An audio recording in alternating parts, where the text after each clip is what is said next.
Alors aujourd'hui, le Seigneur Jésus nous dit, par la bouche du prophète Isaïe, le Seigneur nous dit « Elle se réjouira, la terre déserte et sans chemin ».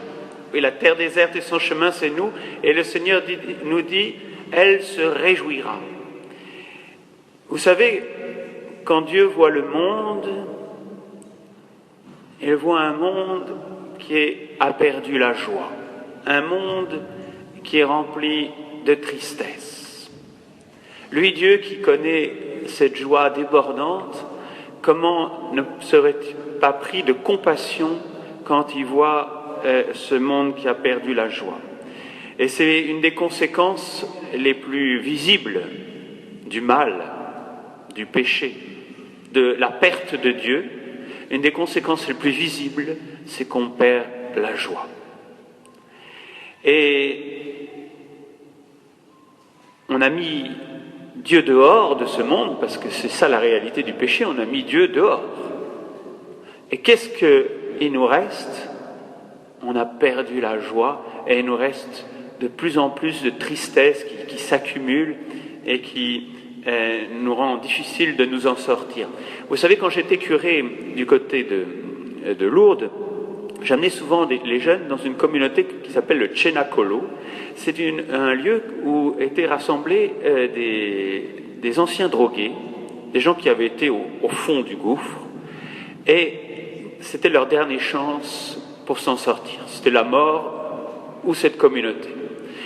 Parce que ces jeunes, comme d'autres jeunes, avaient cru que pour connaître la joie, il fallait l'argent, l'alcool, le sexe, la drogue, et ils s'étaient complètement engouffrés dans cette pseudo-joie, et ils ont fait l'expérience d'une tristesse, c'est leur témoignage, je ne sais pas moi qui vous dis ça, parce qu'ils témoignaient ces jeunes, d'une tristesse complète. Et les jeunes qui venaient d'arriver dans cette communauté, on savait les reconnaître au regard, parce qu'ils avaient le visage ravagé par la tristesse.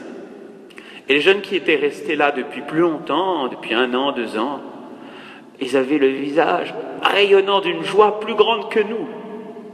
Ils avaient connu la tristesse la plus profonde, l'illusion de la fausse joie de ce monde, et ils avaient trouvé une nouvelle joie qui venait de Dieu.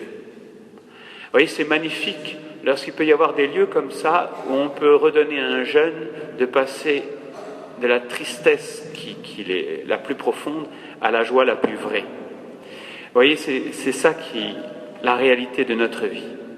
Et donc, Jésus, ce que nous fêtons à Noël, veut venir invisiblement dans la vie de chacun de nous, il veut venir invisiblement dans ce monde cette année 2016. Nous ne fêtons pas à Noël un événement du passé. L'événement du passé nous permet de comprendre ce que Jésus veut faire cette année, venir invisiblement, presque aussi invisiblement qu'il y a 2000 ans, pour apporter la joie, sa joie. Car Dieu est joie, une joie débordante, une joie qui vient du fait qu'il aime, parce que la joie vient toujours de l'amour. Et puisqu'on a perdu la tristesse, qu'est-ce que Dieu veut nous donner? Sa joie. Et c'est ça que nous fêtons aujourd'hui en ce 3e dimanche de l'Avent. Et si vous n'êtes pas convaincus de ce que je vous dis, je vous invite à lire l'Évangile. Quelle est la première parole de l'Évangile? Celle que l'ange annonce à Marie. Réjouis-toi, comblée de grâce. Marie, comblée de grâce. Quelles sont les paroles des anges dans la nuit de Noël? Je vous annonce une grande joie. Quelles sont les paroles que Jésus va dire au moment crucial de sa vie, juste avant la Passion? Il va dire, je vous ai dit tout cela, tout ce qu'il a dit pendant toute sa vie, pour que ma joie soit en vous et que votre joie soit complète. Voilà comment Jésus résume sa vie, que sa joie soit en nous et que notre joie soit complète. Et Jésus rajoute, vous voilà triste, mais votre cœur sera dans la joie et votre joie, nul ne vous l'enlèvera. Vous voyez, cette joie est vraiment au cœur de la mission et du message de Jésus. Et vous savez, si Jésus a attiré tant de monde de son vivant, c'est à cause de cette joie contagieuse. Quelqu'un qui est vraiment habité par une vraie joie, ben ça attire. On a envie d'en prendre un petit peu. Et la joie, elle a quelque chose de contagieux quand elle est vraie. Et c'est pour ça, vous savez, la joie, c'est le deuxième fruit de l'Esprit Saint, nous dit Saint Paul. C'est-à-dire que quand Dieu est là, ça produit d'abord l'amour, le vrai amour, et ensuite la joie. Lorsqu'on a une joie intérieure, c'est le signe de la présence de Dieu. Dieu est un être qui a une joie contagieuse, et c'est pour ça que la joie est un des moyens que nous donne la Bible pour reconnaître cette présence de Dieu, sa venue dans notre vie. Et Noël, c'est ça, c'est une joie contagieuse qui part d'un petit enfant dans une crèche, et puis si vous lisez bien le récit de Noël, ben, cette joie qui se répand partout. Voilà ce que l'on peut dire aujourd'hui de cette fête, de ce dimanche Gaudete. Mais je voudrais répondre à une question. Comment être dans la joie si l'on est dans l'épreuve, s'il y a des malades autour de nous, s'il y a des épreuves dans la famille, s'il y a des épreuves dans ce monde? Comment est-ce qu'on peut avoir l'audace de parler de la joie à travers toutes les épreuves de ce monde? Bon, sachez que Jésus quand même sait ce que c'est les épreuves du monde, il a porté ça sur la croix. Mais je vous raconte une histoire vraie que j'ai lue dans un livre. C'est l'histoire d'un homme qui était aumônier dans un camp de prisonniers de guerre pendant la Deuxième Guerre mondiale. Il se trouvait comme ça, donc, des prisonniers de guerre. Noël approchait.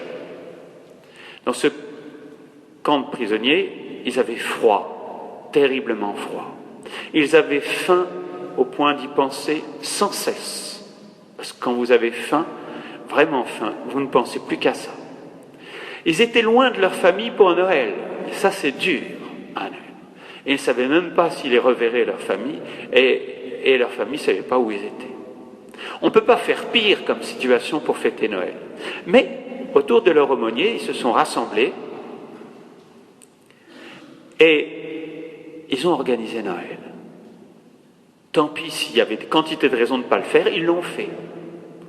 Et ces prisonniers de guerre ont témoigné des années après que le Noël le plus beau de leur vie, ça a été dans ce camp de prisonniers où ils n'avaient rien. Parce que c'est leur témoignage, hein. C'est marquant comme témoignage. Ben, il y a une joie qui est venue, la joie des pauvres.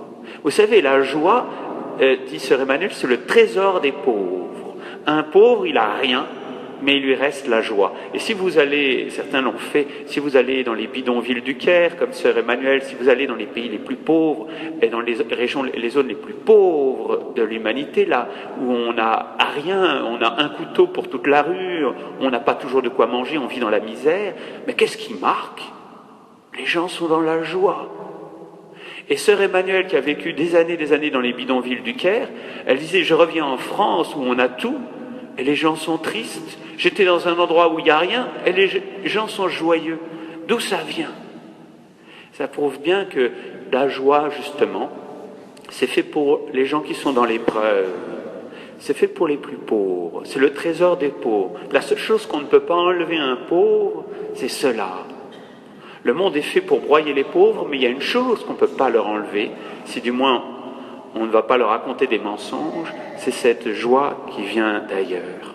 Vous voyez, je crois que c'est très important que nous entendions ça, nous qui vivons dans un monde qui a perdu un peu le secret de la joie. Alors, frères et sœurs, à cette approche de Noël, remettons à Dieu notre fardeau et nos soucis. Et accueillons cette joie qui vient d'ailleurs.